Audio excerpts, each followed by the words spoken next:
Roberto, vamos Roberto, la va a poner Roberto, y está Zinedine, Zinedine en gatilla, chuta.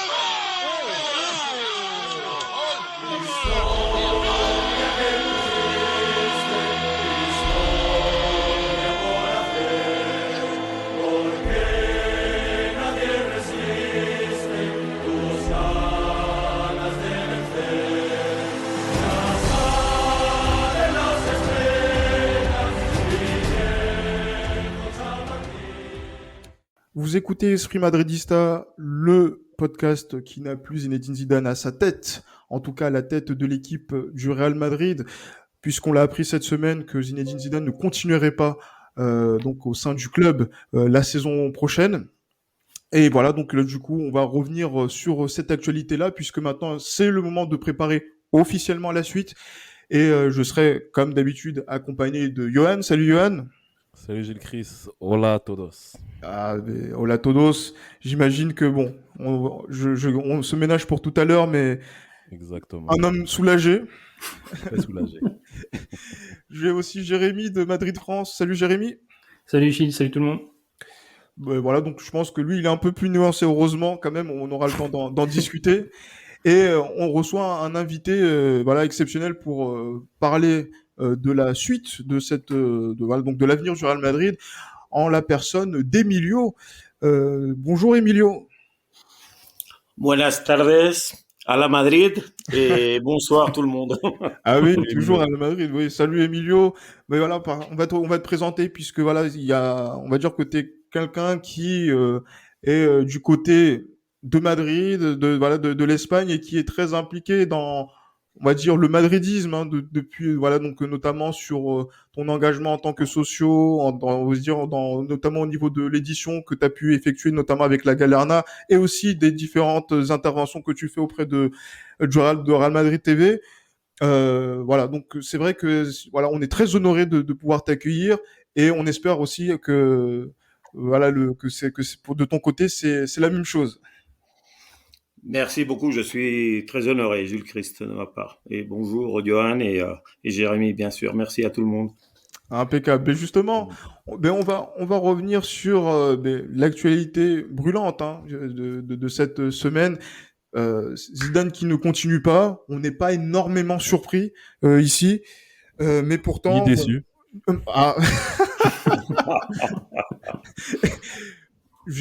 Moi personnellement, j'ai dit que j'étais un petit peu triste. Mais bon, après, vu les circonstances de la saison, on sait que voilà, c'est pas de la tristesse profonde pour X et Y raison.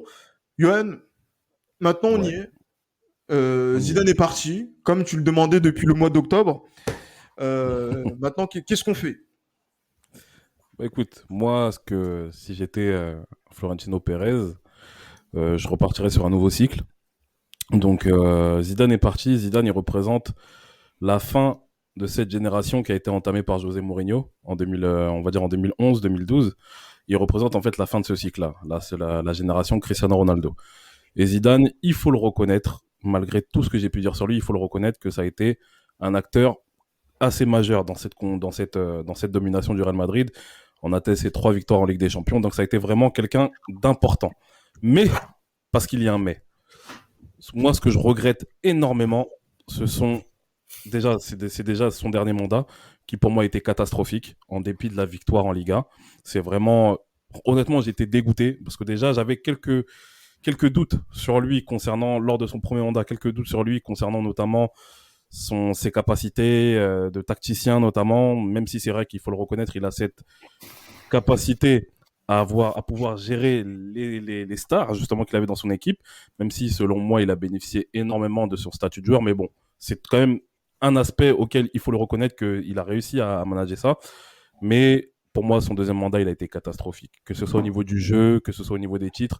Certes, on a gagné le Liga, mais quand on voit les 2 éliminations non glorieuses en Ligue des Champions, les défaites en Coupe d'Espagne, bon, celle de l'année dernière, j'ai oublié c'était contre qui, mais cette année contre Alcoyano, quand on voit la gestion des joueurs, la gestion du temps de jeu des joueurs, de son groupe qu'il avait, non, je pense qu'un coach à ce niveau-là n'a pas le droit d'avoir autant de failles, et c'est tout naturellement qui prend la porte. Et comme je l'ai dit, moi, ce que j'aimerais, pour finir justement mon allocution, moi, ce que j'aimerais vraiment, c'est qu'on repart sur un nouveau cycle avec de nouvelles idées et un nouveau coach qui, pour moi, le plus idoine pour ce nouveau projet serait Raoul.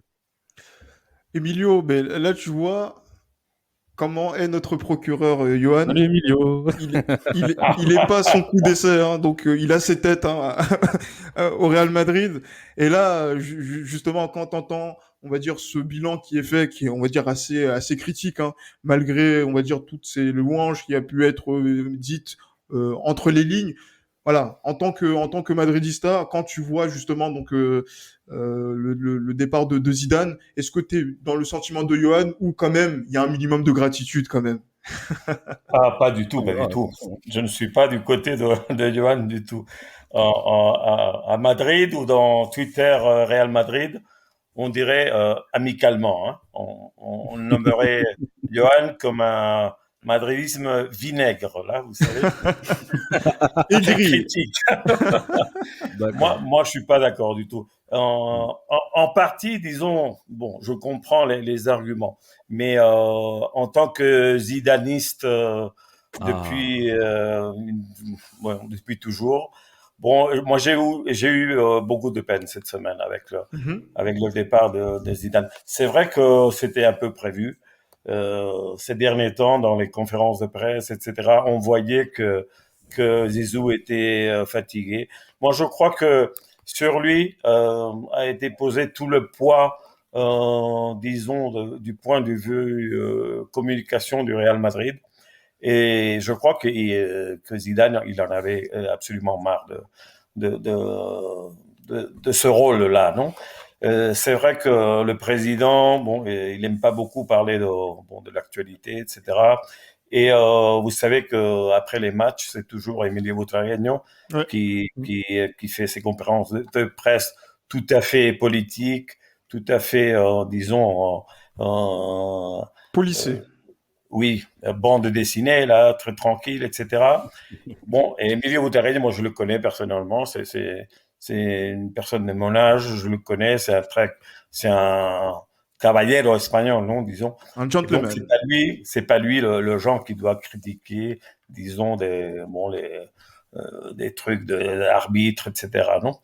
Moi, je crois que ce fait-là a influé Zidane. C'est vrai que pendant le début de la saison, surtout les mois de octobre, novembre, peut-être Zidane n'a pas fait une gestion correcte des joueurs. C'est vrai qu'il jouait toujours avec les mêmes et il n'utilisait pas des joueurs comme, je sais pas, par exemple Militao ou Nacho ou Jovic, Odegaard, etc. Que finalement, bon, du point de vue au moins Militao et Nacho, on a vu qu'ils étaient complètement en forme pour faire des bons matchs, etc. C'est vrai que bon, et il s'est laissé influer par les gens qui lui ont donné la gloire pendant les 3 Coupes d'Europe de suite, etc. Exactement. Et de ce point de vue-là, je suis un peu d'accord avec Johan. Mais c'est vrai que le Real, vous savez, c'est un club très très très compliqué parce que en Espagne, surtout, où on est madridista, où on est contre le Real Madrid. Il n'y a Exactement. pas De il y juste a pas des milieu. gens qui soient, disons, transparents à propos du club, non? Donc, 40% des gens, on est madridistas et 60%, on déteste, et ils détestent plutôt le Real Madrid. Donc, c'est compliqué parce qu'il y a tous les jours à parler du Real Madrid. Par exemple, hier, après la finale entre Chelsea et Manchester City, bah, la presse ici, on parlait du Real Madrid. On parlait du Real Toujours. Madrid. Mais oui, bien Oui, sûr. Guardiola, bien sûr, mais du Real Madrid. Mais le Real Madrid n'était pas là. Et Ouais. bon, en concluant un peu l'explication, la saison, pour moi, n'a pas été bonne puisqu'il n'y a pas eu de titre. Mais étant donné, disons que je crois que, point de vue arbitral, la saison a été absolument délirante Ouais. et Ouais. on s'est fait voler plusieurs points. Ouais. Mais le Real est arrivé jusqu'à la dernière journée pour avoir des options. Et du point de vue Coupe d'Europe, bon, c'est le seul club espagnol qui a fait une saison à peu près correcte. Et c'est vrai que les demi-finales contre Chelsea. L'équipe n'était pas préparée et surtout du point de vue physique pour lutter contre Chelsea, ça c'est Et vrai. tactique aussi, Emilio. Tactique aussi. Tactiquement, Zidane a échoué lors de ces deux confrontations. Oui, surtout le match retour à Stamford Bridge. Mm. C'est vrai que, bon, à cause de disons, ces petits chouchous comme Sergio Ramos, etc., c'est vrai que Sergio Ramos, il n'aurait pas dû jouer le match retour, c'est sûr, parce qu'il n'était pas en forme. C'est sûr que Ferland Mendy non plus, parce qu'il n'était pas en forme. Ensuite, ils se sont tous les deux blessés, ils ont plus rejoué. Et c'est vrai qu'il a changé un peu la défense parce que Nacho et Militao, ça marchait très bien. Et bon, il a fait un des trucs assez étranges avec Vinicius sur la droite, Hazard qui n'était pas en forme, il l'a fait jouer. C'est vrai que il n'a pas eu une très bonne après-midi là, à Londres. Ça, il faut le reconnaître. Effectivement, et justement, Jérémy, voilà, que je connais la vie, on l'a eu la semaine dernière, notamment par rapport à Zidane. Là, quand la nouvelle s'officialise, voilà, est-ce que vraiment il y a une pointe de nostalgie, de tristesse ou de soulagement de ton point de vue? Bah, un peu des deux, parce qu'on connaît un peu l'histoire de Zidane au Real Madrid et l'affection qu'on peut lui porter, même si bon, on peut remettre en question son passage en tant que joueur au Real Madrid. Johan ne me contredira pas là-dessus, mais c'est clair qu'il y a un peu de tristesse parce que voilà, c'est une aventure qui se termine, mais en même temps, je pense que c'était nécessaire.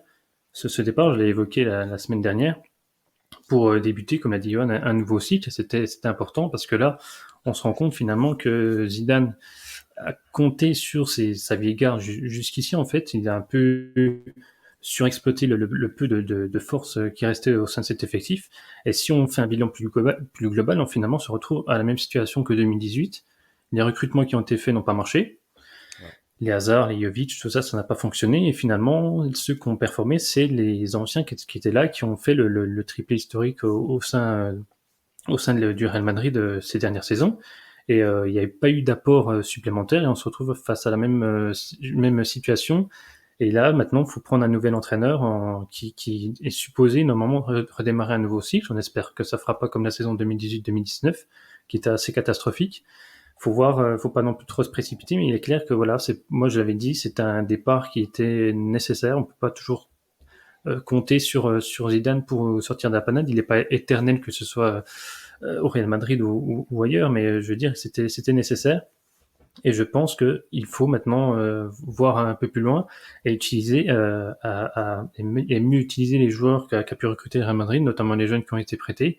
Et comme on l'a vu, les jeunes du Castilla qui ont été utilisés peuvent apporter de fiers services, même si on regarde bien, Zidane ne l'aurait sans doute jamais fait jouer s'il n'y avait pas eu autant de blessés.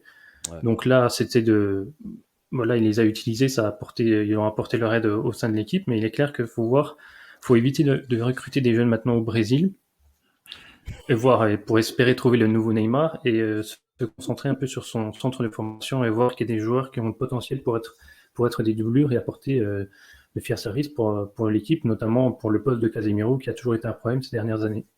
Mais là, justement, donc ce serait plus de nouveaux Raoul que de nouveaux Neymar pour Jérémy. Et justement, Emilio, quand t'entends ça, cette volonté de vouloir aussi initier un nouveau cycle, déjà, est-ce que tu es d'accord? Et justement, donc maintenant, on n'a plus trop le choix. Et quel coach, justement, donc pourrait amener ce nouveau choix? Est-ce qu'on a beaucoup parlé de Conte, on a parlé de Pochettino, on a parlé de pas mal d'entraîneurs, Allegri qui a signé à la Juve finalement.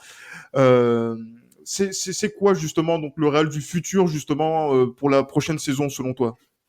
Oui, disons que dans la direction du Real Madrid, dans ces derniers temps, il y a eu, disons, des changements de cycle. Disons que chaque fois, bon, après disons, un cycle qu'on appelle ici happy, non, content, etc. Bon, c'est-à-dire après un Zidane ou après un Del Bosque ou après un Ancelotti, il y a toujours disons qu'une autre partie de la direction du Real Madrid, en particulier celle qui est menée par José Ángel Sánchez, le directeur général. Et disons que c'est lui qui a toujours choisi les durs, non? Les durs. Bon, les durs, disons, à l'époque, c'était Capello, ensuite c'était Mourinho, ensuite, récemment, c'était Benitez. Et disons que chaque fois, c'est quelqu'un qui choisit, apparemment. Donc, après Zidane, après 2018, c'est Lopetegui. José Ángel Sánchez qui a choisi Lopetegui, qui n'était pas un dur, disons que c'était un peu un intermédiaire, non? Et ça n'a pas marché. Après Lopetegui, bon, Solari, c'était l'entraîneur de Castilla. Ensuite, il y a Zidane qui est revenu. Et maintenant, apparemment, ce serait, si le cycle était, disons, parfait, ce serait maintenant l'époque de Antonio Conte. Moi, particulièrement, je ne vois pas Antonio Conte au Real Madrid maintenant, parce que bon, il a eu des problèmes un peu partout, à Inter de Milan, à Chelsea, un peu partout. Non, ce serait un peu la panique là. Apparemment, le mec qui est la préférence disons du président et de son directeur général, c'est Mauricio Pochettino. Apparemment. Parce que disons que quand on a voulu limoger à l'époque Lopetegui, tout le monde voulait Pochettino ici. C'est la saison dans laquelle il a mené Tottenham à la finale de Coupe de Champions. La Champions League, tout à fait. Oui, mais c'était impossible parce qu'il avait signé un contrat avec David Levy, etc. Moi, particulièrement, j'aimerais bien, disons, Raúl. Raúl, c'est un mec qui a du caractère, comme Antonio Conte. C'est un leader dans le vestiaire. Tout le monde le connaît. C'est pas Zidane parce que bon, Raúl, il a pas gagné là.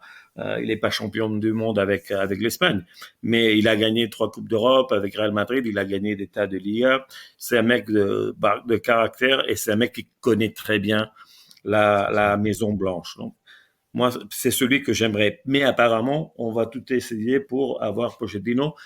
Mais je crois que ce serait une erreur de se bagarrer maintenant avec le président du PSG à propos de Pochettino, si on veut, par exemple, voir Kylian Mbappé par ici, du côté de la Castellana. Justement, oui, j'avais une question pour Emilio, parce que là, tu dis que tu aimerais bien Raúl pour prendre la relève de Zidane, mais est-ce que tu penses pas qu'il faudrait un entraîneur confirmé et non pas un pari comme a pu l'être Zidane pour pouvoir mener cette révolution au sein du Real Madrid? Oui, mais en effet, il y a une tendance ici. Bon, il y a plusieurs opinions dans la presse espagnole, etc., que l'idéal serait, par exemple, un gars comme Pochettino avec Raúl comme second. Mais je crois que Raúl, c'est aussi une alternative. Si, par exemple, Antonio Conte vient ici ou Pochettino vient ici et ça marche pas, ben, ce serait l'alternative comme Zizou à l'époque quand il a remplacé Benitez, non? Mais peut-être, mais n'oublions pas que Zidane, bon, il est passé directement de Castilla et il n'était pas en train de faire une saison incroyable avec Castilla.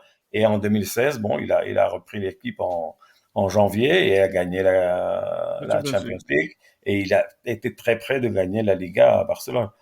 Donc, oui, effectivement, et ça s'était joué la dernière journée en plus. Oui, tout à fait. Et même dans la dernière journée, on a été leader pendant quelques minutes quand on a marqué contre Deportivo de la Corogne. Non? Exactement. Mais, c'est un risque, en tout cas c'est un risque, mais vous voyez, en 2008, Barcelone a fait ça avec Guardiola, qui venait de prendre la Barcelona B, qui était monté de 3e division, 2e B. Et bon, il a réussi, même si le premier mois de Guardiola à Barcelone, c'était catastrophique. Ah oui, c'est clair. Mais là, je vois que Johan et Emilio arrivent à se rejoindre quand même sur le coach. On parle de Raúl et j'ai envie d'être des vôtres, hein, effectivement, parce que voilà, Raúl, c'est l'homme de ma vie en tant que madridista. Et vu le travail qu'il fait et qu'il a effectué même sur cette saison, même s'il n'y a pas eu l'accession, c'était un travail qui a été fantastique, notamment avec ces jeunes qu'il a eu en U19, après avec lesquels il est monté pour le Castilla. Et justement, Et qui a Johan, gagné la Coupe d'Europe et des qui a jeunes, gagné hein. justement Ouais, la la, Youth la League, Youth League, oui, tout à fait, La Youth League. Ouais, l'été c'est- dernier. Et justement, Johan, on était en dis-moi. train d'en discuter.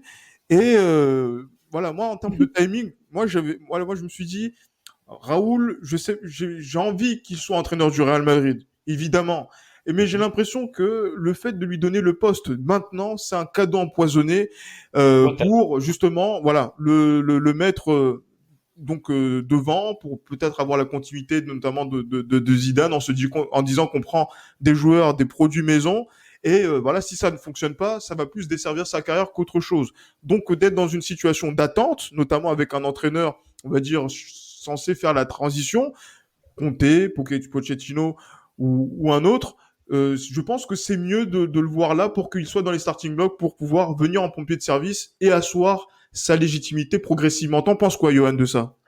Ouais, je pense que bah après, tu parles surtout en tant qu'amoureux de Raoul. Tu n'aimerais pas voir Raoul échouer, ça c'est Échoué, clair et net. exactement. Et je suis d'accord avec toi parce que ce serait vraiment terrible de voir ça en tant que madridiste. Mais ouais, c'est vrai que c'est vrai c'est vrai que c'est nuancé. Moi aussi, mon avis il est nuancé par rapport à ça parce que autant j'aimerais que Raoul arrive justement et impose ce qui n'est pas évident, ce qui n'est pas aisé au Real Madrid, impose une certaine vision en fait une certaine politique de joueur qu'il souhaite avoir parce que d'après ce que j'ai lu, c'est que vraiment Raoul ce qu'il veut, c'est mettre en évidence les produits du club et voilà inculquer justement l'esprit madridista justement qui incombe du Real Madrid. Donc moi c'est ça en fait qui me séduit à travers Raoul, non seulement mis à part voilà l'homme qu'il est, ce qu'il représente pour le Real Madrid, ce qu'Emilio a parfaitement illustré tout à l'heure, mais il est clair que oui, il y a cette part de risque, il y a cette part de risque dans le sens où si ça ne marche pas, malheureusement, ce sera un gros coup pour pour sa carrière de coach et deux pour son avenir au Real Madrid aussi, parce que Raoul, tout madridiste ne voudra pas voir Raoul entraîner ailleurs qu'au Real Madrid, ça c'est clair et net. Donc ouais, j'ai un avis qui est mitigé, mais je pense que voilà, le risque, il faut le prendre. Il faut le prendre. Après, moi, ce que j'ai envie de dire, et c'est assez utopiste de ma part, c'est qu'il faudra être patient. Ce qui n'est pas le cas, justement, au Real Madrid, c'est qu'on n'est pas patient. Non. On veut la victoire tout de suite. C'est ça le truc. Donc, moi, j'aimerais quand même qu'on tente le coup Raoul. J'aimerais quand même qu'on tente le coup Raoul parce que je pense que déjà, avec ce qu'il a fait avec les jeunes, ce qu'il représente pour le club, c'est un risque qui est à prendre. Je pense que c'est un risque qui est à prendre. Et j'espère vraiment qu'il sera le choix de Florentino Pérez, le choix voilà, de tout l'état-major du Real Madrid, et que voilà, qui nous mènera progressivement vers les sommets. Parce que moi, j'attends pas de Raoul justement pour sa première saison. J'attendrai pas qu'il nous fasse voilà, qu'il nous fasse un triplé. S'il nous fait un triplé, c'est parfait, ce serait merveilleux. Mais j'attendrai pas ça de lui. Moi, ce que je veux déjà, c'est que les produits du centre de formation soient révélés, soient propulsés et soient élevés aussi au niveau du Real. Mais j'aimerais bien aussi que les joueurs qui sont partis en prêt puissent revenir et s'exprimer dans ce club parce qu'on a des joueurs de qualité, on les a vus en prêt dans d'autres clubs, on a vu qu'ils étaient capables de faire de grandes choses. Je pense notamment à Odegaard à la Real Sociedad, c'était magnifique ce qu'il faisait. On a vu Brahim Diaz avec le Milan AC qui a fait une très bonne deuxième partie de saison. On a vu Kubo à Mallorca l'année dernière, c'était excellent. Donc Achraf Hakimi et tout à Dortmund et là ce qu'il a fait encore. Donc moi franchement je souhaite vraiment que Raoul arrive, relance ces jeunes là, relance déjà les joueurs qu'on a prêtés, qu'il élève justement les joueurs de la Castilla et justement qu'il arrive justement à dresser une colonne vertébrale avec les joueurs d'expérience que l'on a. Bon, entre nous, Ramos, s'il part, j'en ai rien à foutre. Parce qu'avec tout le boxon qu'il a foutu, avec tout le boxon qu'il a foutu, j'en ai rien à foutre. Pour moi, il a pas respecté, il a pas respecté le club et pour moi, c'est gravissime ce qui vient de se passer. Et donc voilà, mais en tout cas, la colonne vertébrale avec, bon, allez, on va dire Ramos ou encore Varane, mais voilà, avec Casemiro, à la rigueur Modric, même si Modric, moi, j'ai pas envie de le voir sombrer dans ces dernières années avec le Real, et surtout Karim Benzema. Donc cette colonne vertébrale-là, qu'elle puisse justement récupérer une forme pour 1 ou 2 années et qu'il soit justement ajouté à des joueurs de la Castilla et aux joueurs qui reviendraient éventuellement de près. Et pourquoi pas aussi racheter Reguilón par la même occasion. Ah oui, effectivement, donc c'est Reguilon en plus qui peut être aussi une option, notamment côté gauche tant que latéral, et qui peut être très intéressant. Emilio toujours sur cette voilà donc ce vœu hein, qui est formulé par Johan, j'imagine qui est suivi on va dire par la plupart d'entre nous. Ils en pensent quoi les socios les socios du Real? Parce que là on est à la traversée de chemin. Est-ce que on va arriver sur un nouveau grand projet avec un nouveau grand galactique qui pourrait arriver cet été? Est-ce que c'est l'heure de l'austérité, notamment comme ça a été le cas sur la saison dernière, notamment au niveau des finances et au niveau du recrutement, puisque le Real n'a pas ou très peu recruté la saison passée. Voilà, comment ça se passe et quel est aussi l'état d'esprit, notamment par rapport au prochain entraîneur, des retours que tu as pu avoir, notamment en Espagne, notamment du côté des différentes peñas qu'il y a du côté de Madrid et de l'Espagne. Oui, n'oublions pas que il peut y avoir un facteur surprise, non? En 2018, personne n'attendait Julen Lopetegui.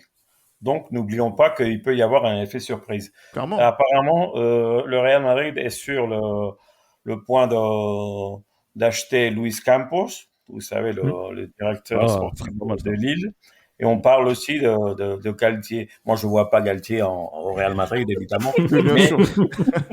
mais bon, il vient d'être champion de la Ligue 1, c'est pas n'importe qui. Mais Luis Félicitations à Campos, lui, mais bon. apparemment, c'est un mec très important. Non, c'est en plus il a des liens apparemment très proches de Mbappé, etc.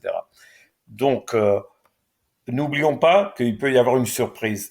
Les sociaux, bon, il y a des enquêtes là dans tous les journaux espagnols, etc. Et disons que les vieux, bon, les madridistas classiques, pas les vieux, on voudrait comme moi Raoul. Mais il y a une tendance apparemment il faut mettre un peu de l'ordre dans ce vestiaire, etc. Et on veut comme on dit ici, mano dura, non, de la main dure, non, C'est un, ça. un sergent de Ouais. fer, Clint Eastwood, Santé, vous du coup. voyez un peu là. C'est ça, tout à Mais, fait. mais aussi, Pochettino, par exemple, il est pas bon. On l'aime bien parce il est assez contre Barcelone. Il a fait des choses bien à Espanyol de Barcelone, etc. C'est un mec sympa. C'est un mec qui a toujours parlé très bien du Real. Donc, bon, on l'apprécie. Mais moi, bon, je parie sur Raoul. Du point de vue du projet sportif, moi, je crois que évidemment, il faut faire un nettoyage là-dedans. Il faut faire un nettoyage. Bon, pour moi, je suis tout à fait d'accord avec ce que vous avez dit sur Sergio Ramos. Moi, il m'a cassé un peu euh, un Les peu couilles, du cassé coup. ouais, tout. Et j'en ai un peu marre de lui. Bon, s'il veut rester, bon, avec moins de salaire et une année, et c'est tout. Moi, je crois que Varane va partir parce qu'il faut de l'argent. Il faut de l'argent.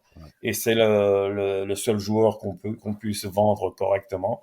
Parce que je crois qu'avec Isco, Marcelo, Gareth Bale, etc., on peut pas avoir de grandes ventes. Donc, ce sera Varane. Puisque David Alaba, il vient d'arriver, je crois que dans la défense, on est assez bien. Moi, particulièrement, parce que peut-être je suis ami de lui, et j'apprécie beaucoup Alvaro Odriozola, même D'accord. s'il n'a Bah, pas tellement joué, mais je crois qu'il peut y avoir plus d'opportunités pour lui, parce que Zidane ne l'aimait pas beaucoup. Carvajal doit revenir de sa blessure. Avec Nacho Militao, Alaba et peut-être Sergio, la charnière centrale est bien. Et ensuite, on a Ferland Mendy et Miguel Gutiérrez, moi pour la gauche. Je vois pas le retour de Reguilón. ce serait trop cher? Non. Parce que je crois qu'il est trop cher. On l'a bien vendu parce que l'année dernière, il fallait de l'argent. Et je crois qu'il va pas rentrer ici. Et pour payer encore 40 ou 50 millions d'euros, je le vois pas. Donc pour moi, le principal, étant donné que Antonio Blanco peut être la doublure de Casemiro, parce que je crois que c'est un joueur avec un avenir incroyable. On a Valverde aussi. Euh, je crois que Odegaard, sans Zidane, il pourra rentrer ici. Mais je crois qu'il nous faut des buts. Des buts, parce Ouais. qu'avec les Brésiliens, on n'a pas de but. Et c'est pas normal que les 3 dernières années, le meilleur buteur de Real a été Benzema avec 87 buts les 3 dernières saisons. Et le deuxième mec qui a le Ramos plus marqué de buts, c'est Ah, c'est- Vinicius avec 18 18. en Ah, 3 ben, saisons. Vous vous en rendez 3 compte? saisons, effectivement. Oui, effectivement. Là, C'est fou. Gareth Bale, il a marqué 16 buts cette année. Et même si moi, je ne veux pas le retour de Gareth Bale. Mais il n'y a pas de but ici. Non, Donc, on il ne faut peut pas, on ne acheter peut des pas. buts. Donc, s'il y a du pognon, il faut acheter Alan, Mbappé, Lewandowski, Hugo Sanchez ou n'importe qui. Ah N'importe oui, qui. on est à 2 doigts de réclamer le retour d'Ivan Zamorano. Tiens. Oui, tout à fait. Il a plus de buts, lui, que Vinicius, Asensio, etc. Ça, c'est évident. Ah, ben oui, Attends, excuse-moi, Emilio. Tu penses quoi de Rodrigo? Rodrigo, moi, je crois que Zidane ne l'a pas utilisé trop. Moi, je crois qu'il a beaucoup plus de qualité que Vinicius. C'est vrai que Vinicius, c'est un joueur différent, non? Mais Rodrigo, je crois qu'il a le but dans sa tête. Et Vinicius, je ne sais pas ce qu'il fait. Quand il est devant un gardien de but, je ne sais pas ce qu'il fait. Bon. ah, mais c'est vrai que là, peut-être que c'est à ce niveau-là que ça s'est joué, sans parler d'Eden Hazard, parce que là, effectivement, Oh donc là c'est là. un boulet qu'on va peut-être, C'est un euh, boulet, tout à fait, tout à fait. ouais, voilà, qu'on va pouvoir se traîner. Et justement, oui, bah, par rapport à ça, je pense que on en a parlé la semaine dernière, Jérémy, hein, donc de ce problème-là de Karim Benzema qui marque 30 buts sur cette saison et le deuxième meilleur buteur qui a 7 buts et qui est Casemiro. C'est le vrai problème du Real Madrid et j'imagine que ça va être là que va se cristalliser, on va dire, la réussite du mercato madrilène, puisque c'est vrai que derrière, ben, il y a des recours. On en a parlé, Jules Koundé, par exemple, hein, qui pourrait peut-être venir au Real Madrid. Enfin, on espère en tout cas. Mais voilà, devant, on semble manquer de munitions et il faut qu'on arrive à pallier à tout ça, Jérémy. Bah oui, Tout à fait. clairement, parce qu'on peut compter indéfiniment sur Benzema, hein. Il peut avoir des coups de fatigue, des coups de mou. Et c'est le mercato. Il est très très important pour le Real Madrid, et notamment pour les supporters qui attendent cette arrivée de Mbappé depuis des années. Ça fait des années qu'on dit pas cet été-là, l'été prochain, ça va bientôt arriver. Sauf que là, ben, c'est maintenant ou jamais, parce que si tu recrutes pas Mbappé cette année, ben, c'est clairement une déception pour les supporters, mais c'est également Oui. le Real Madrid démontre qu'il ne parvient pas à parvenir à ses fins quand il s'agit de recruter des gros joueurs là ces derniers temps. Mais c'est clair que là, il faut recruter et ne pas se cacher derrière le fait que Vinicius et Rodrigo sont encore trop jeunes. Je l'ai déjà dit et je le répète, ils ne devraient pas être titulaires au Real Madrid. Ils devraient soit être prêtés ou soit rentrer en cours de match. Ça, il ne devrait pas être titulaire. Normalement, c'était Hazard qui devait être titulaire, mais bon, lui, on compte plus sur lui. Peut-être qu'il va sans doute faire un énorme euro et peut-être se lancer sa saison ou se blesser. Ça, après, on verra bien. Mais il est clair que là, Non, le ça, c'est Real Madrid bon, ne peut pas sur. Comment? Non, quelle cruauté. Moi, du point de vue de Eden Hazard, ce que je souhaite profondément, c'est qu'il fasse une Euro avec la Belgique incroyable et que quelqu'un puisse, je sais pas, s'il peut rentrer à Chelsea ou à Tottenham ou à Borussia Dortmund, parfaitement. Le problème avec Hazard, surtout, c'est un problème économique. C'est le joueur qui gagne le plus au Real Madrid maintenant. Et du point de vue amortissement de son achat, il faut amortir encore presque 70 millions d'euros. Parce qu'il a encore 3 ans De de contrat. contrat. Donc, il Et c'est pas en faut vente de maillot que trouver ça. quelqu'un qui paye 60, 65 millions et au revoir, Eden. Ouais, Mais c'est clair que c'est pas en vente de maillot que le Real Madrid va pouvoir amortir son Non. investissement. Donc oui, Non. il est clair que, mais comme là l'important c'est recruter au niveau offensif. On peut pas compter toujours sur Benzema et se reposer sur lui. Il est pas éternel non plus, Karim Benzema. Il faut préparer la relève. Et là, pour ce qu'on y a au sein du club, moi, on voit pas forcément de relève au niveau de l'attaque. Parce que Mariano, il veut pas partir, mais à un moment donné, il faut peut-être forcer les choses. Oui. Et Luka Jovic, bon, je pense qu'il va être vendu. Hein, il va pas, à moins que le prochain coach veuille compter sur lui. Mais il est clair que lui doit être vendu aussi. Et là, faut pas se tromper dans les investissements et ne pas prendre un attaquant qui a fait une grosse saison dans le championnat allemand et l'intégrer dans l'attaque du Real Madrid. Faut pas se tromper. Là, c'est le mercato ou jamais où le Real Madrid doit montrer un peu qui il est et recruter un peu du poids offensif, parce qu'on l'a vu cette saison, c'était assez catastrophique, notamment dans l'animation de jeu, mais surtout au niveau statistique, quand on voit que le deuxième meilleur buteur c'est Casemiro avec 7 buts. Il y a certes Asensio qui a mis aussi 7 buts, mais c'est bien trop peu par rapport à ce que peut apporter Benzema par rapport aux autres joueurs. Effectivement. Et justement, Emilio, il fallait qu'on revienne sur cet aspect-là, sur un autre terrain. Et c'est plutôt le terrain de la politique sportive du Real Madrid et de la politique économique du Real Madrid. Parce que j'imagine que, voilà, je pense que quand Florentino Pérez a été réélu de fait par défaut de candidature, voilà, donc c'était au mois d'avril, juste Ouais. avant donc cette annonce de Super League. J'imagine qu'il a eu le soutien, voilà, du madridisme. Hein. Donc nous, on a pu faire aussi une émission pour poser la question de savoir si son mandat avait été un bon mandat sur la période 2017-2021. Euh, Justement, qu'est-ce que toi t'en penses? Qu'est-ce que le madridisme en pense justement donc de toutes ces actions qui ont été faites? Parce qu'il y a eu des erreurs quand même au niveau économique qui ont mis le Real peut-être dans une difficulté qui va perdurer parce que voilà, Hazard, Bale, Isco, Marcelo, on a parlé de toutes ces personnes-là. Mais aussi par rapport à aussi ce positionnement par rapport à la Super League. Donc c'est vrai qu'il y a pas mal de choses sur lesquelles nous on était un petit peu circonspect de voir Florentino Pérez prendre ces décisions-là au nom du Real Madrid et aussi avoir prendre des décisions pour certains joueurs pour le Real Madrid. Et il semble avoir la confiance des socios, des madridistas qui sont en Espagne et qui sont en mesure de pouvoir valider et approuver la politique du président. Oui, par exemple, par rapport aux réactions qu'on a vues du côté des socios de l'Atlético de Madrid ou même de Barcelone, après l'annonce de la Super League, bon, il y avait pas mal de critiques contre leur propre club, à cause, bon, pourquoi se mettre d'un côté contre l'UEFA, etc. Mais du point de vue des socios madridistas et des gens, moi je parle avec pas mal de gens tous les jours, il y a personne qui est contre la Super League. Ça, en tout cas, on est ici très pour Florentino Pérez parce que D'accord? du point de vue gestion économique, etc. Bon, tout le monde dit que c'est impeccable, c'est notre leader. Donc, si il fait cette annonce, je crois qu'il a été un peu, disons, ingénu de faire lui, mettre un peu la figure devant la presse et devant tout le monde pendant que le reste des clubs, disons, étaient un peu cachés. Mais enfin, Florentino Pérez, il croit fermement au projet de Super League. Et disons que la bonne nouvelle, c'est que vendredi dernier, au cours de la conférence de presse de Gian Laporta en Barcelone, bon, Barcelone est tout à fait d'accord avec ça parce que bon, peut-être ils ont d'autres motifs.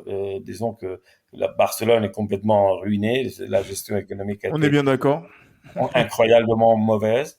Et peut-être c'est une nécessité de leur part. Mais du côté de Florentino Pérez et du Real Madrid, c'est une nécessité, mais ils croient fermement au projet. Donc ça, tout le monde est d'accord. Il n'y a pas de critique D'accord. à sa gestion du point de vue économique ou Super League, etc. Tout le monde est d'accord. Là, c'est vrai. Et- Du point de vue sportif, Mhm. ça, c'est pas exactement pareil parce que vous savez, on parle toujours qui est le directeur sportif du Real Madrid. Apparemment, tous les yeux vont vers Florentino Pérez ou son directeur général, José Ángel Sánchez, Mhm. qui est un bon gesteur aussi. C'est une personne qui vient du monde marketing, etc. Mais du point de vue sportif, il n'est pas très doué, disons. Il n'est pas très connu.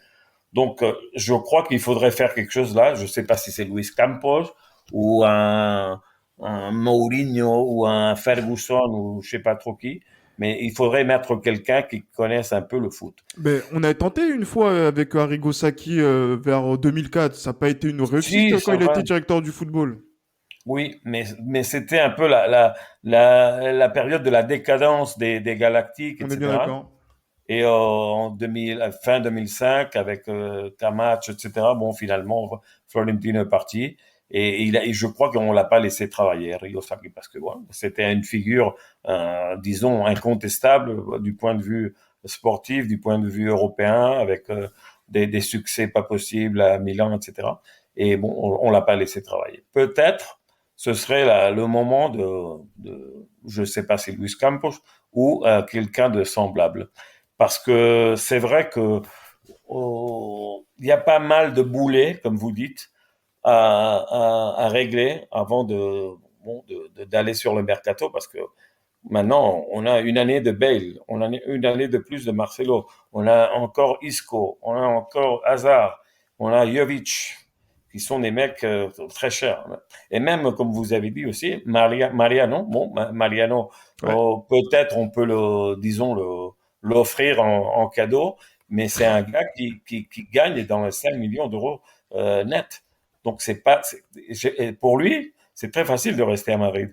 Parce que bon, moi, je travaille pas, je joue pas, je m'en fous pas mal. J'ai ma piscine, etc. Et bon, j'ai pas besoin d'aller ailleurs. Et ça, c'est le gros boulet, parce que puis quand on aura le stade nouveau qui est prévu pour janvier 2023, parce Janvier que maintenant 2023, donc les dans un an travaux et vont demi. vite. Les travaux vont vite. Malgré l'incendie? Si. Bon, l'incendie, c'était presque rien. Oui, oui. Mais c'était prévu inaugurer le stade en été 2023. Mais comme on n'a pas eu de foot depuis une année, bon, les travaux ont allé très vite et on va gagner 6 mois. Et sûrement d'ici un an et demi, ce sera fait. Et bon, c'est une possibilité d'avoir des entrées d'argent pas possible. Parce que apparemment, ça va être le meilleur stade du monde. Et ça, bon, on attend qu'il y aura de l'argent là-dessus. Euh, je crois que du point de vue Super League, UEFA devra négocier finalement, parce que je crois que il y a des affaires là judiciaires, des affaires politiques là-dedans, et je crois que on n'aura pas de sanctions pour les clubs, disons les rebelles. Et finalement, je crois qu'on trouvera une solution avec l'UEFA pour avoir un peu plus d'argent pour les grands clubs là. Oui, effectivement, je pense que ça va être aussi cette tendance-là en termes de négociation. Mais c'est surprenant, Johan Jérémy, parce que nous, on a fait une émission justement donc à l'issue, enfin justement donc à l'issue de cette Super League qui était morte-née, voilà où ça a été du remous dans le monde du football. Et nous, on s'était positionné contre ce projet-là et d'une certaine manière indirectement contre, on va dire, la politique du président du Real Madrid. Et là, on se rend compte que à Madrid, il y a un plein soutien. On a vu aussi on va dire le communiqué de la communauté des différentes peñas de la communauté de Madrid, Oui, où oui, oui. justement il y a eu un soutien, donc notamment par rapport à l'action du président Pérez et par rapport aussi à ce qu'est le Real Madrid dans le cas où il y aurait d'éventuelles sanctions. Voilà, Johan Jérémy. Euh, voilà, est-ce que voilà, on voit que voilà le Real Madrid avance vers ce projet-là parce que la gente, donc c'est-à-dire on va dire on va dire les Oui. fans et les socios qui sont en mesure de voter pour justement donc la politique sportive du Real Madrid sont unanimement ou en très grande majorité d'accord, et peut-être que d'autres fans qui sont peut-être fans de football à travers le monde le sont un peu moins. Qu'est-ce que vous en pensez? Allez, Jérémy, je te laisse.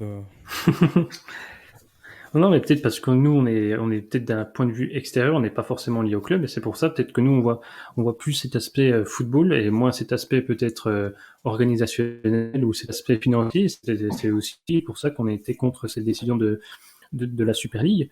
Après, nous, on s'est pas penché sur l'avenir du football, justement. Enfin, pas en tant que de la manière où c'était présenté par Florentino Pérez, mais plutôt sur le fait que c'est cette transformation du football par l'organisation de compétitions qui n'ont d'intérêt que l'argent, que plutôt que le mérite sportif ou l'intérêt ou la beauté des matchs.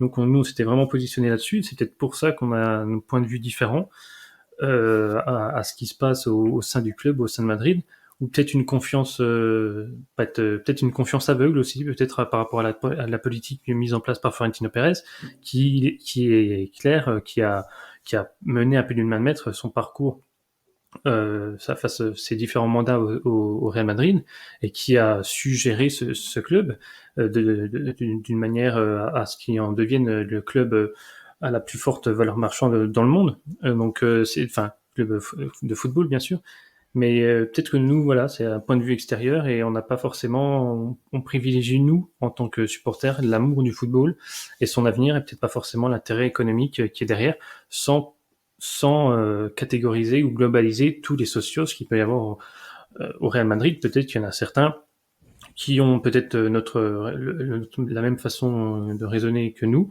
Donc, faut voir par la suite. Mais nous, après, peut-être que cette décision de la Super League nous donnera tort. Et finalement, on verra peut-être qu'à terme, avec la modification du fonctionnement, ce qui veut plus accorder de mérite sportif que ce qui était prévu auparavant, peut-être qu'à terme, ça nous donnera tort. Mais nous, sur ce qui était présenté, on s'est clairement positionné contre parce que ça allait carrément à l'opposé de ce qu'était le football et ce que doit être le football.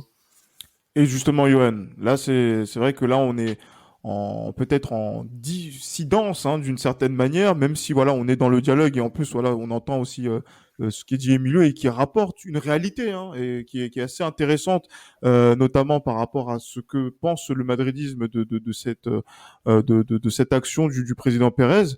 Voilà, là, quand tu entends tout ça, qu'est-ce que ça te dit et qu'est-ce que tu pourrais dire justement donc à voilà donc nos amis sociaux madridistas qui sont dans cette position-là par rapport au président Pérez et par rapport aussi au soutien à la Super League et au soutien de tout ce qui est fait notamment au niveau économique au Real Madrid. Non, bah après, moi, j'ai pas vraiment grand-chose à dire. C'est un choix qui est le leur. Moi, j'ai pas à intervenir sur leur choix. Mais juste, voilà, moi, me concernant, comme Jérémy l'a dit précédemment, la Super League, pour moi, c'est une grosse bouffonnerie dans le sens où ça veut tuer ce pourquoi on aime le football, en fait. Parce que, au-delà de l'aspect, oui, prestigieux, etc., euh, il y a bien des matchs ou des grosses affiches qui sont merdiques à voir jouer. Je suis désolé. Surtout quand on voit certains clubs. Bon, Arsenal, c'est un club que j'apprécie en Angleterre, mais vous n'allez pas me dire que Arsenal est aujourd'hui fait partie du Gotha du football européen. Donc non, je suis désolé. Pour moi, c'est une supercherie cette histoire-là, et j'espère vraiment et vivement que ce projet n'aura pas lieu, parce que honnêtement, au-delà de l'aspect financier, voilà, faut. Après, bon, je réagis peut-être comme un pauvre aussi, hein, c'est peut-être ça aussi. C'est peut-être la réaction d'une personne qui, voilà, qui n'est pas dans cette, qui ne comprend pas, on va dire, qui ne maîtrise pas tous les aspects justement de ce que peut générer cette Super League. Mais moi, personnellement, et je sais ce que je dis et je fais toujours ce que je dis. Personnellement, si la Super League elle arrive, honnêtement, moi, le foot, ce sera compliqué. Ce sera très, très, très compliqué. Et justement, Emilio, est-ce que, par exemple, la dimension par rapport à ce que représente le foot aujourd'hui, et là, au-delà de notre institution, qu'est le Real Madrid, est-ce que, quand on pense, comme là est en train de penser Johan et comme est en train de penser Jérémy, et que je partage également, euh, au-delà du clivage, justement, donc, partisan en termes de club, est-ce que l'idée qui avait été présentée telle qu'elle, hein, justement, donc, aux fans de football, on peut entendre qu'on ne soit pas forcément d'accord. Je sais pas, est-ce que tu vois ce que je veux dire, Emilio, quand j'exprime ce point de vue? Oui, tout à fait, je vous comprends. Moi, quand le président Pérez a présenté le projet dans un programme, le Chiringuito, à minuit, c'est un programme, disons, de conneries, de blagues, Ouais. c'était pas très sérieux. C'est vrai que c'était pas la mise en scène, disons, idéale pour un grand projet de 12 grands clubs. On imaginait, même s'il y a la pandémie, etc., on imaginait une présentation un peu spéciale. Moi, j'étais déçu de ce côté-là. Mhm. Mais moi, je pense que je vous comprends, vos arguments, mais je crois qu'il va y avoir des changements. En tout cas, et il doit y avoir du dialogue. Moi, je mets toujours l'exemple du basket. En 2000, en l'an 2000, il y a eu une guerre là entre FIBA qui organisait la Coupe d'Europe de basket et bon les clubs. Et finalement, pendant 2 ans, il y a eu même deux champions différents. C'est Il y ça. avait deux compétitions différentes en basket. Et finalement, on a fait une Super League Maintenant, l'Euroleague, c'est une ligue, disons, c'est un modèle très semblable à ce que voulait présenter ou a présenté Pérez et compagnie. Bon, il y a 18 clubs, il y en a 12 qui sont fixes, et il y a certaines règles pour que ce soit une compétition ouverte à tout le monde. Et c'est ce qui fait que maintenant, l'Euroleague de basket, je ne sais pas si vous êtes du basket, moi je suis beaucoup. Oui, Et oui. Je suis un petit c'est peu la déçu de la seule. finale. Je suis un petit peu déçu de la finale qui aura lieu justement donc ce dimanche. Mais bon, voilà. Oui, maintenant ils sont en train de jouer là, je crois. Effectivement. Barça. Effectivement, donc du coup, ce sera peut-être un moyen pour notre club rival de pouvoir célébrer un titre européen cette saison, mais bon, Espérons que non. espérons que non, et tout à fait.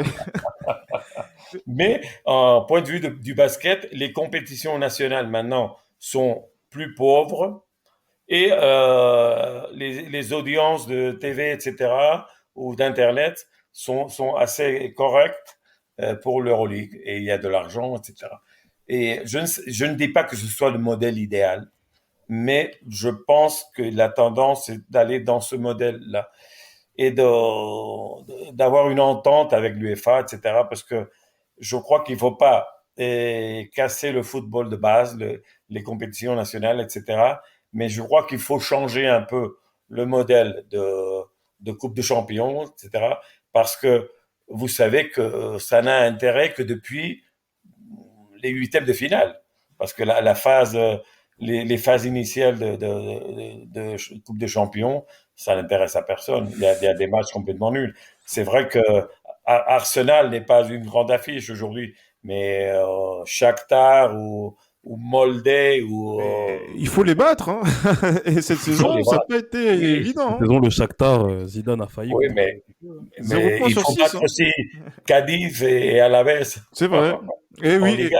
et on a laissé des points cette saison. Oui, on a Tout à laissé fait. des points avec ces petits. Bon, je crois que il y aura du dialogue. Ce Mhm. n'est pas fini. Tout le monde a intérêt à se mettre d'accord, je crois. La guerre n'est bonne pour personne.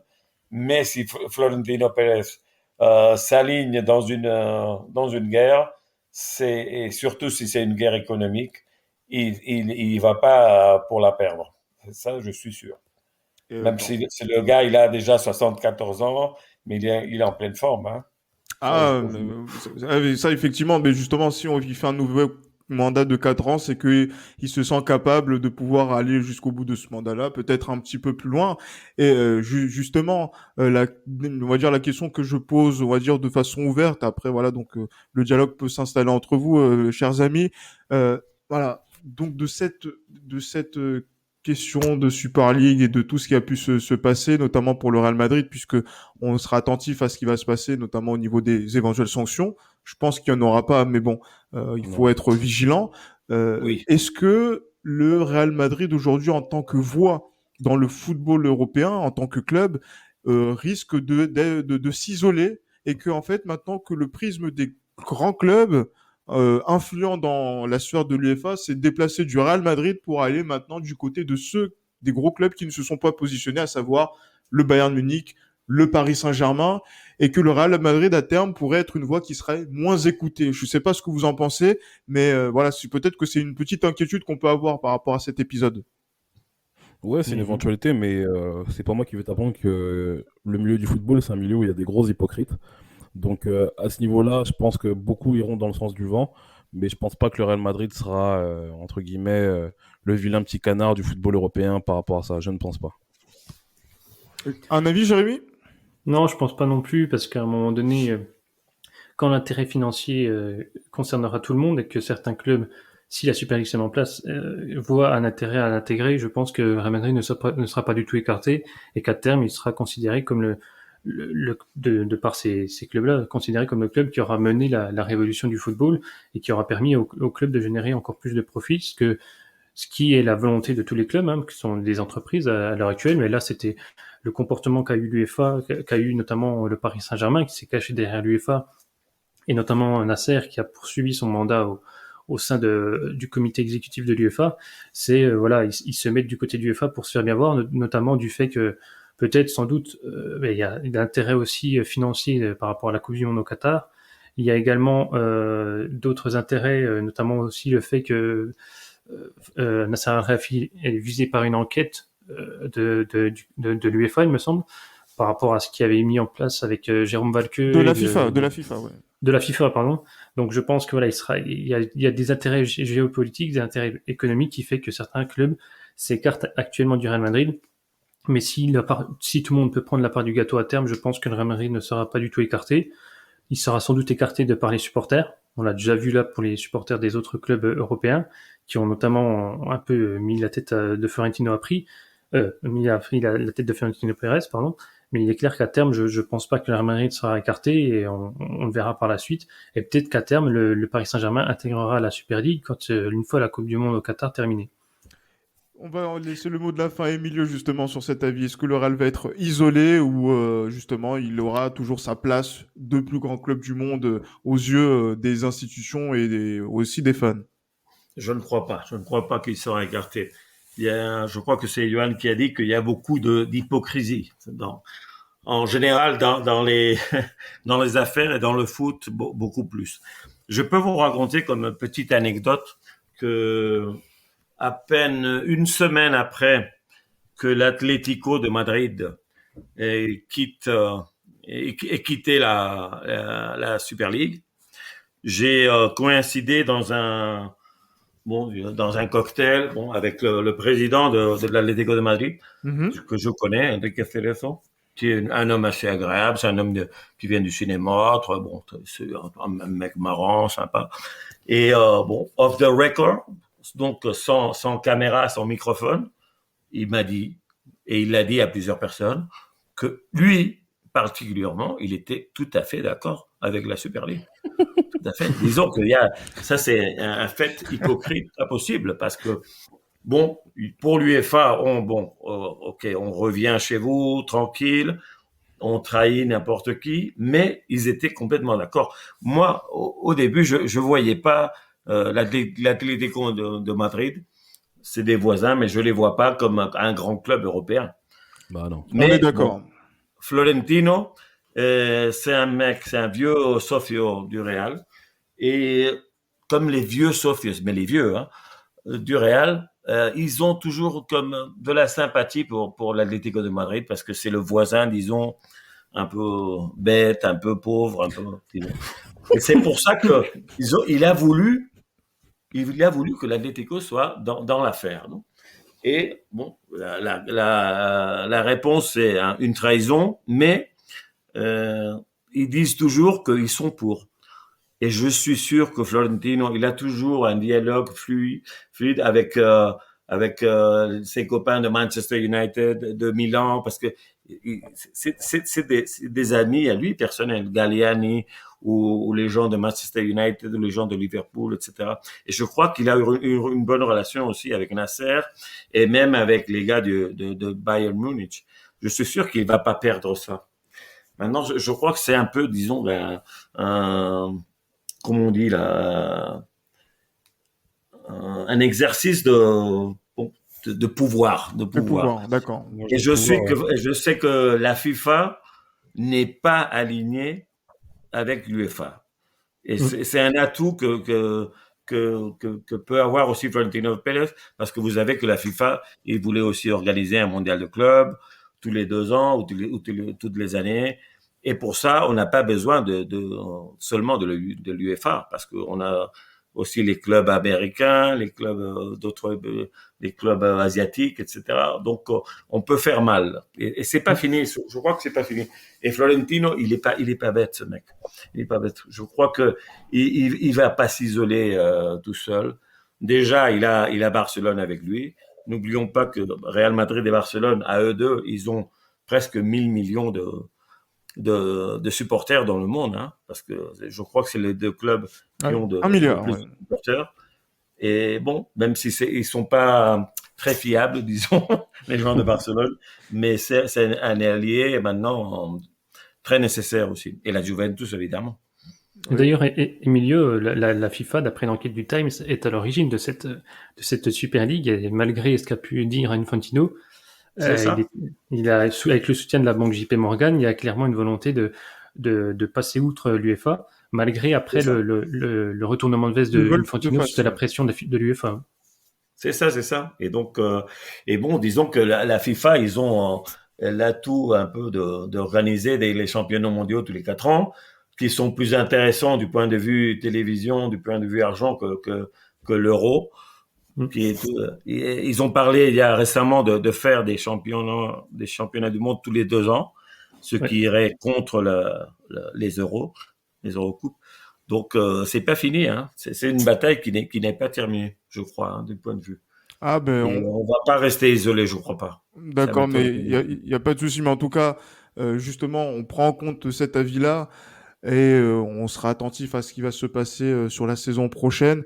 En tout cas, messieurs, merci beaucoup Emilio. Justement, on a fait 1 heure, hein. Donc là, c'est vrai que c'est l'une de nos émissions les plus longues, mais je pense qu'il y avait tellement de choses à dire et on a passé en revue toute l'actualité du Real Madrid et aussi du football mondial parce que c'est quelque chose qui nous intéresse énormément.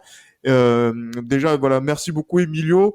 Justement, Merci donc, à vous. voilà, donc on retrouve aussi tes vidéos sur YouTube, notamment où tu donnes ton avis sur l'actualité du Real Madrid et l'actualité, on va dire, du football en général. Donc, il faut aller suivre tes vidéos, suivre aussi donc voilà, notamment donc tout ce qui a été fait, notamment au niveau de l'édition avec la Galerna également. Messieurs, Merci. merci beaucoup. Donc justement par rapport à donc, cet épisode-là, nous on reste toujours ensemble au cas où ça bouge au niveau de l'entraîneur, au niveau d'un nouveau joueur qui arrive. On reste à l'affût et bien évidemment, comme toujours, à chaque fin d'épisode, et ben voilà, donc portez-vous bien et à la Madrid. À la Madrid. À la À Madrid. Madrid. À bientôt. Merci. Merci.